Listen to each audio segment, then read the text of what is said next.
Good evening all of you my dear student. आइए समय को न गवाते हुए हम चलते हैं अपने अगले टॉपिक पर। हमने अगले पार्ट में पढ़ा था पोषण की स्थितियां। पोषण की स्थितियों में हमने देखा सुपोषण क्या होता है। सुपोषण में हमने पढ़ा था सुंदर पोषण, जो हमारे शरीर की आवश्यकता के अनुरूप पोषण हो उसको सुपोषण कहते हैं। इसमें हमने देखा कि सुपोषण की विशेषताएं क्या होती हैं। सुपोषण कैसे हम मानेंगे कि एक व्यक्ति सुपोषित है। जैसे जरा सुपोषण की विशेषताओं के बारे में थोड़ा सा शॉर्टकट में देख लेते हैं कि विशेषताएं किसकी होगी सुपोषण की। जैसे दांत जो होंगे चमकदार होंगे सुपोषण में, बाल चमकीले होंगे, शरीर गठीला होगा, हाँ, और निरोग होगा व्यक्ति, नींद अच्छी आएगी। यानी जो कुपोषण की विशेषताएं होंगी उसी का ठीक विपरीत सुपोषण होगा, अर्थात सुपोषण का विपरीत कुपोषण होगा। यही एक दूसरे के एंटी। देखिए चलते हैं अब कुपोषण। सुपोषण को हमने देखा था, अब चलते हैं कुपोषण। कुपोषण जब भोज्य पदार्थ गुण व परिमाण में अपर्याप्त लिए जाएं, जिससे भोजन द्वारा शारीरिक आवश्यकताओं की पूर्ति न हो, तो वह कुपोषण कहलाता है। कहलाता है। कहने का तात्पर्य है कि जब भोज्य पदार्थ गुण व परिमाण में अपर्याप्त रूप से भोजन द्वारा शारीरिक आवश्यकताओं की पूर्ति न हो, यानी जो हम भोजन ग्रहण करते हैं और उस भोजन में हमारी शारीरिक आवश्यकताओं की पूर्ति न हो, यानी उसमें पोषक तत्वों की कमी हो, वो उसको हम क्या कहते हैं? कुपोषण कहते हैं। उसको हम कुपोषण कहते हैं। अब कुपोषण किन किन कारणों से होता है इसको हम देखेंगे कि कुपोषण किन किन कारणों से होता है। इसमें पहला आपका आता है कि अपर्याप्त भोजन। अपर्याप्त भोजन क्या है? जैसे जो अभी हमने पढ़ा कि जिस पोषक तत्वों की हमारी शरीर को आवश्यकता हो और वो चीज न मिल पाए, वो क्या होता है? अपर्याप्त भोजन होता है। अगला आता है आपका अनुचित भोजन। अनुचित भोजन यानी खान पान।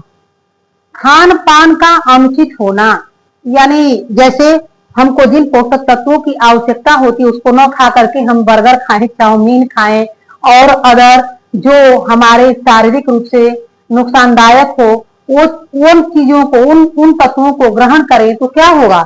हमारा ये अनुचित भोजन ही तो होगा।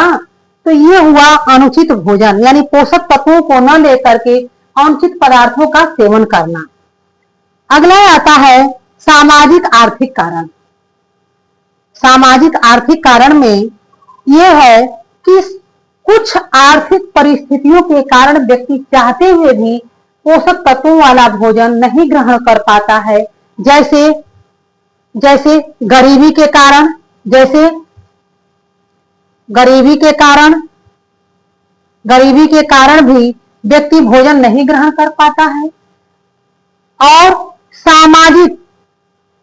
सामाजिक कारण में क्या होगा कि जैसे कुछ रीति रिवाज ऐसी परंपराएं बना दी गई हैं कि जैसे उपवास रहना है, तो उपवास जब व्यक्ति रहता है तो उसके शरीर में भी पोषक तत्वों की कमी हो जाती है, जिससे व्यक्ति कुपोषित हो जाता है।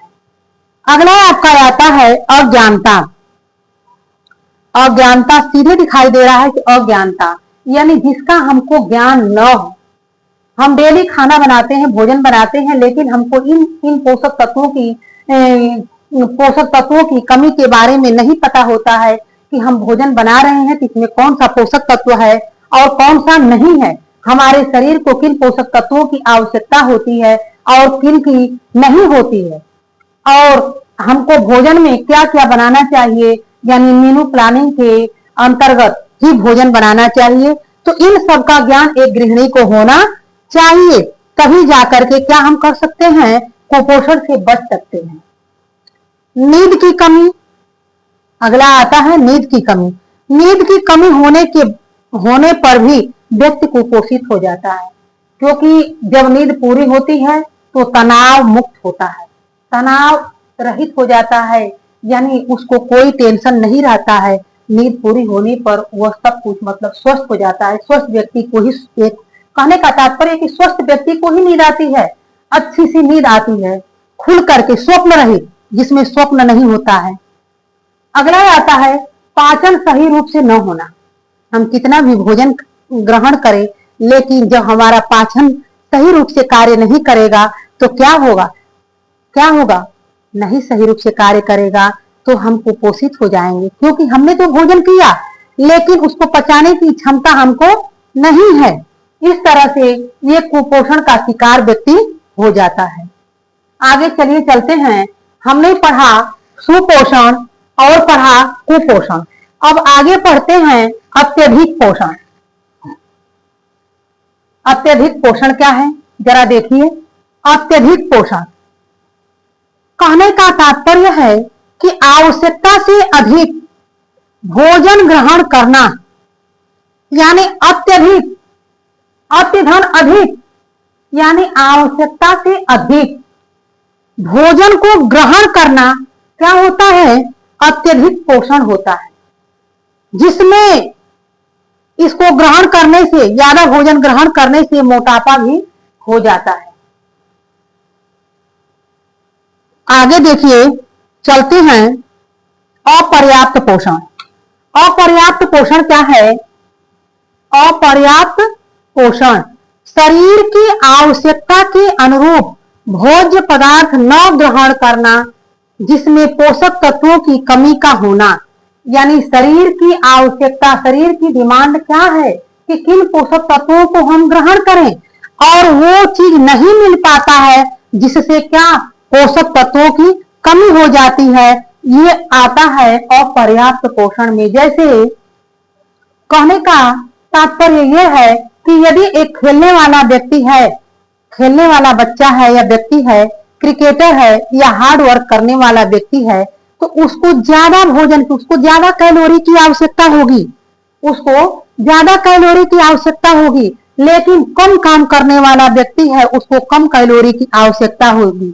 यदि कम काम करने वाला व्यक्ति अधिक कैलोरी युक्त भोजन लेता है तो क्या होगा, मोटापा का शिकार हो जाएगा, मोटापा का शिकार हो जाएगा। इसलिए हार्ड वर्क करने वाले को ज्यादा कैलोरी की आवश्यकता होती है, उनको पोषक तत्वों की भी अधिक आवश्यकता होती है। चलिए अब इतने पर आज का ये कुपोषण, अत्यधिक पोषण और अपर्याप्त पोषण समाप्त हुआ। अब मिलते हैं नेक्स्ट वीडियो में। Thank you.